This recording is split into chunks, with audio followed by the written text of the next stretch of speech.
外賣已經成為咗我哋生活不可缺少嘅一部分，但我哋又會唔會忽略咗送外賣俾我哋嘅人呢？3年前，自由工作者工會就開始幫外賣員爭取權益，外賣平台越搞越大，外賣員就越嚟越多，所以外賣員除咗要平台嘅保障之外，平時都要識得保護自己嘅安全。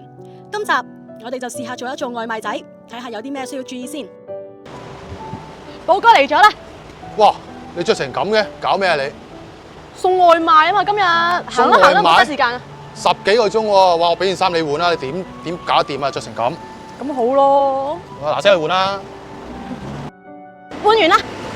咁啊差唔多。咁行啦，唔好講咁多嘢啦。哇，梗係未得住啦！行之前要 check 部車，睇下架車係咪正常，啲迫力有冇先。哇，勁快有單喎，唔好讓人等啦，行啦。咁快有單喎！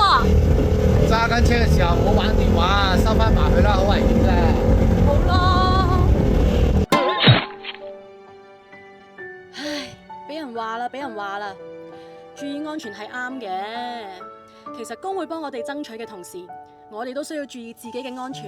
始終命係自己噶嘛，要負責任。咁下次先再見啦，拜拜你條尾。